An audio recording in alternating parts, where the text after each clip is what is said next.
Hi everyone and welcome to Beyond Tomorrow, a new series from the New Zealand Herald in partnership with MYOB, where we tackle the unprecedented business environment affecting thousands of small and medium-sized enterprises across New Zealand as the world battles to slow the spread of the novel coronavirus. I'm Will Trafford, and every day I'm joined by Ingrid Cronin-Knight, MYOB's country manager, and today our guest Olivia Storm, a psychiatry registrar at the Smile Initiative. That intro probably gives you a hint about today's topic. We are confronting something that will affect 1 in 3 small and medium-sized business owners, regardless of what sector they trade in, and it is, of course, mental health. Olivia, mental health was a major issue for small business and medium business owners as it is. In COVID-19 world, this must add some serious weight to people's, burden.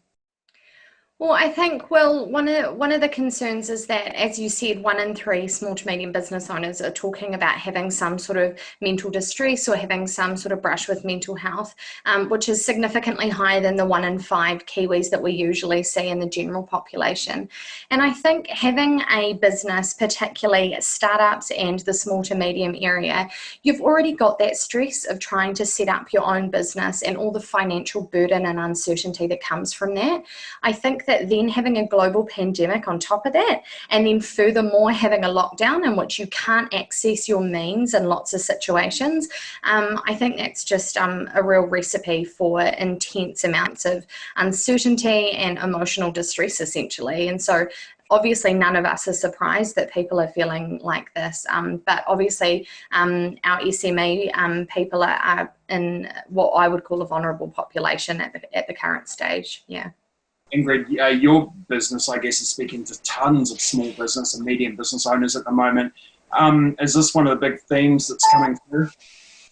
Yeah, absolutely. I think, if you only just go back 2 weeks ago, people had a lot more certainty about what their business was. And small business owners are pretty brave and resilient types of people where they deal with lots of stresses and pressures on any given day. But, you take them out of the office and then you reduce the demand for a lot of them where they can't actually get customers or actually, pay their bills. You give them a lot of uncertainty about when is this going to cut down? Can I actually pay my staff? Can I keep them on board? In the midterm, they're really under the pressure, and so it's just great, I think, that we can have this particular session, to really give them some practical tips around how they might, look to put in some coping strategies to take that pressure off. Yeah, I guess when we should talk about those coping strategies. Olivia, you've got some stats here that talk about the fact that we're talking about 59% of small business owners talking about depression of the people who have had these mental health issues. Another 41% anxiety. What's the significance of the breakup? It's quite uncommon to have depression without any form of anxiety and vice versa.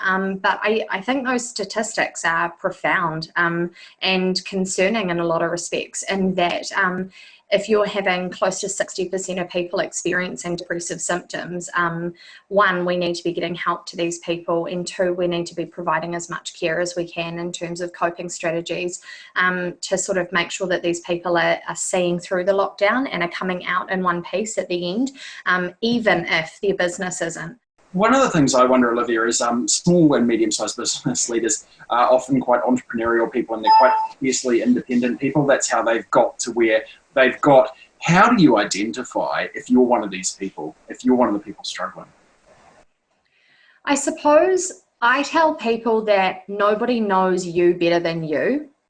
But the biggest trick that comes out of that is often we have a very big blind spot when it comes to being able to identify our own early warning signs and our own concerns around our mental health until it gets to a point that actually we're at breaking point.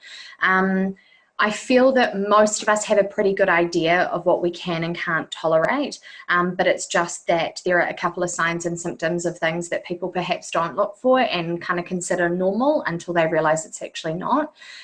Your type A personalities, the people that are really typically very resilient but really strive and are perfectionists, those are people that particularly have what we call an internal locus of control, in which they blame themselves for their failures as well as as attributing their successes, but they tend to very much focus on their failures, and they tend to be the people at really high risk of falling into depressive illnesses or just to becoming not themselves and not well. Well, Olivia, one of the big things I guess we're all dealing with at the moment is working from home. I wonder if you got some tips for us on how to deal with, the situation of being at home. Maybe you've got the partner and the kids around. One, I'm really, really big on making sure that there are things like routine, particularly with businesses, and making sure that you're still working from home, and really sticking to that. The way that I slogan it is that you need to have routine, but with a little bit of mixing it up. You can't have the same black and white every single day. Otherwise, you'll get bored and you'll chuck it out the window on day 3 because it doesn't stimulate you. And we know that entrepreneurs are people that have high drive, high passion, and love that sort of rush of being able to do something that's really risky but really, really rewarding. So asking people like that to do something really boring and mundane day in, day out for this 4 weeks is kind of a big ask. So mixing it up is really important. But the other thing is just being really open around communication. It will be hectic having kids at home. It will not be ideal. Having your partner in your own space, as much as you love them, it's seriously a good test of people's marriages and relationships. But being really open. Lose a relationship and a small business. Absolutely. And managing them all at the same time is in a lot of ways unrealistic. And I think just being kind to yourself and kind to others and making sure that you're communicating your concerns and stepping away when you need to are things that we all know we should do, but we often don't do it. So it's just about keeping yourself in check. And the other note that you've got here, which I really like, is talking about the flexibility. Maybe if you're a small business owner or that kind of thing, understanding that obviously some of your employees have got kids, parents, partners, all this kind of thing at home as well. And if you're maybe one of those business leaders that's very driven and motivated, particularly entrepreneurial, maybe having that Zoom meeting running all 10 hours of the day so you can keep an eye on your employees, possibly not that helpful for their mind or your own. No. I think this is a really massive time of learning to trust and let go a little bit, which I think for people that have created and are running their own businesses, I think that's probably going to be very difficult. But learning to let go a little bit, I don't mean completely letting go, but kind of trusting that this is going to pass. This is temporary, and people need to keep reminding themselves of this.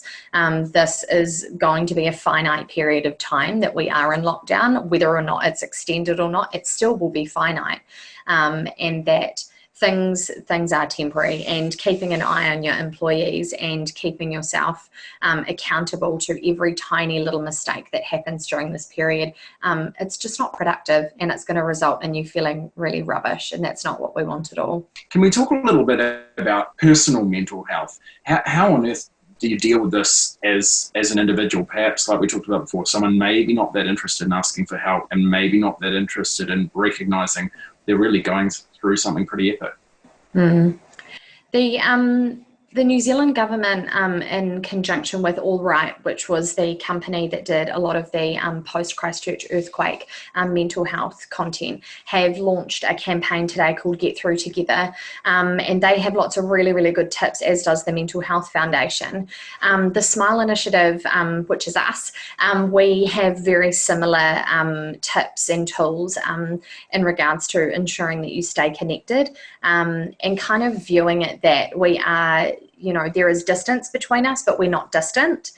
We are in isolation, but we're not isolated, and that we need to keep connecting with people, and we need to keep ensuring that we're having meaningful connections with other people, because as humans, it's one of our most basic needs to have an understanding of our own sense of purpose and have motivation to continue. That one's really important. Another thing that I think is we all know that we should do, but we don't do, is switching it off. And that's switching off social media, the telly, your phone, not all the time, but there needs to be ideas around. The statistics say that we check in New Zealand, we check our phone 150 times a day, each person, whether or not it's ringing or vibrating or anything. We just check on it. And you don't need that. That's an additional layer of stress and anxiety. If you want to get information about COVID, there are official channels to go through. You don't need to be, there's so much misinformation out there that just heightens your anxiety instead of alleviating it. You can, have certain periods of time where you're off your phone. There's really good evidence to say that 1 in 3 people actually feel significantly worse after going on social media. So just making sure that you're looking at things that are going to increase your positivity rather than make you feel worse than usual. Ingrid, do you think we're doing enough in the business community to maybe encourage our business leaders to reach out and go to some of these services and start talking? In reality, they're time poor. They've got a lot of obligations on them. They're serving their clients. They're negotiating deals in the background, and then they're making sure they've got enough money to pay their people. And I think, it was our research that you were quoting before around that 1 in 3 of them have found that they've had a mental health concern. And I guess what we find is that they end up being time poor, and so they end up skipping meals. They end up having poor sleep, and it just creates a vicious circle.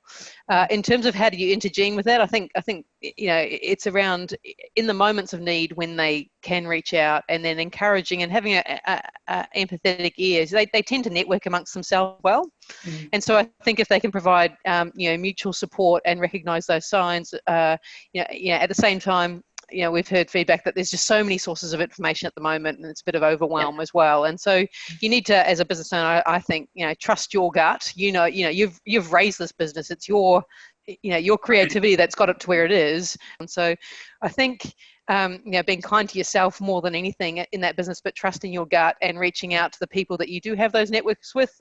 I think what you said there was actually so good, and that you're saying that don't take it personally. I think that for a lot of people, their business is their baby. They've created it, they've grown it, they've watched it flourish, they've walked alongside it. But we have to be real in that we say that you have to be able to dissociate yourself personally and your own self-worth from the business. If the business isn't able to survive that, which devastating as that is, but that doesn't mean that this is a personal failure. And people, as much as that is difficult to do, dissociating the business, going under or not doing as well or having some hiccups, that's a no means or no reflection of who you are as a person, and people often click them together a lot, and I think it's important in this time when a lot of people are finding it really difficult just to tease those apart a little bit so people are still left with their self-worth intact, because that's kind of where you get the people that begin to feel really low in their mood and go down from that.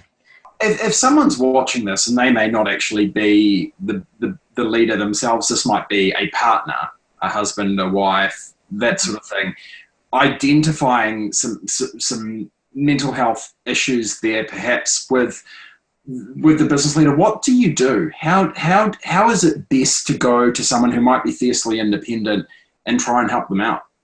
The 2 best things that you can do are be honest and actually have that conversation.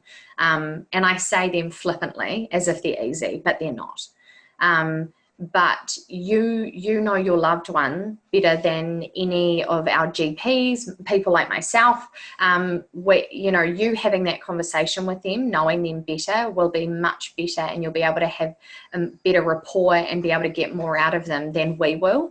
And I think that it's so important to actually have that conversation, even though it is uncomfortable, it is awkward.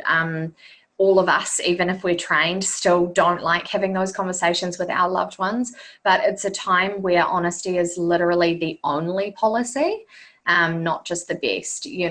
We have to ask, are you okay? I've noticed that you're not doing well, or do you think that you have any concerns? Some people will completely disregard what you've said, but asking them if they're okay, and just reminding them, even if they do completely reject your attempts, just reminding them that there is help and that a lot of us are struggling, and by a lot I mean most of us, and that it's all right not to be okay, and that you're there for them and that they can come to you whenever, and just making yourself available. But there's lots and lots of text lines, helplines. There's heaps of places that you can call. 1737 you can text or call 24/7. There's a counsellor available. You can text help to 4357 is another really good one. Lifeline, Samaritans, there's heaps of people available. All our crisis lines for mental health in New Zealand are still running. There's heaps of help out there. We haven't stopped working. We're still there for people. I wonder if I can sort of appeal to you, Olivia, to talk to someone who might be in a very bad space right now as a result of, no fault of their own. Their business is looking in very bad shape. They maybe aren't going to make payroll. They maybe aren't going to be able to pay the bills that have come in, and they're looking at doing, something very silly or a permanent solution for a temporary problem. Yeah. I see people like this all the time.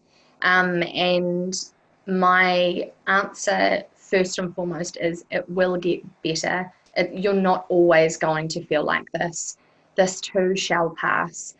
Even in the darkest times, no matter how bad this feels, this will be temporary. And there are always other solutions to being able to get out of this situation. Even if they are not obvious to you now, there is so much that goes on in the background. There are so many supports and services available that you may not know about. And the first thing that you can do is ask for help, because people will help. And if the first person that you talk to does not help, there will be other people waiting in the wings. And I think just reminding people that it will be temporary and that it does feel very, very shit at the moment. And it's okay to feel not okay at all. And many of us don't feel okay. But the only way that we as a country are going to get through this is together. I guess some of the thing that kind of hits home to me, Ingrid, is it's a lot of people that are watching this maybe won't have been around for like the 2008 financial crisis and all the pain that those businesses went through, but so many bounced back from, right? And during that crisis, people were in horrendous shape, and they were so worried about, what next, what happens next to my business. And sure enough, the sun did rise tomorrow, and we got, we got into a better place where the stock markets flew through the roof, and New Zealand's had an amazing period of economic growth. Yeah, it certainly has. And, from the rockstar economy kind of quotes, I think, one of the things that we encourage people to do is not just plan for the current scenario and how, perhaps you can get access to finance to help you, finance this sort of working capital issue. And the government and their subsidies is helping that, but it's also plan for what's going to happen at alert level 3 and alert level 2, and then think about in those dimensions, how can you actually execute activity then? Will you have new customers? Do you still need to, get your inventory in if you're supplying them? How are you going to make it work at that moment when it actually is going to us? I think having a plan for, the future is really critical. And to tack on the end of that, what we know is that one of the stress hormones, cortisol, which is in our bloodstream, particularly when we're stressed or when we're highly anxious, there is really good data to say that 20 minutes of sort of moderate exercise, particularly in nature, can reduce your cortisol levels by up to 20% within about 20 or 30 minutes of just doing mild to moderate exercise. So if you're feeling that tense, there's got to be other ways of dealing with it. Go out, move away from the situation, have a laugh, put a silly background on the back of your Zoom, exactly what you're saying, Ingrid. There's other ways to try and laugh without being insensitive to the situation. Hey, Olivia, I wonder, run us through again where people can get help. So you can call or text 1737 24/7 anytime. You can also text, they've just said help, HELP, to 4357, which is the new one that they've released today. You can call Lifeline on 0800 543 354, and the Mental Health Foundation and a number of other places like Minds Like Mine, and the Smile Initiative has a number of resources that you can tap into, or you can call, and are good helplines that you can go through. We have Ingrid Cronin-Knight, MYOB's Country Manager, and Olivia Storm, a Psychiatry Registrar at the Smile Initiative. Thanks so much for all this really helpful advice. Now remember, we want your questions over the coming days. We're talking about things like taxes around the government stimulus package, but really anything else you want to ask about. We've got a business coach going to have a yarn with us on Zoom here as well. So make sure you get your questions to video@nzherald.co.nz. But as I said before, team, thank you so much. A really enlightening and interesting conversation. Cool. Thanks, Will. Thanks, Olivia. Thanks for having us.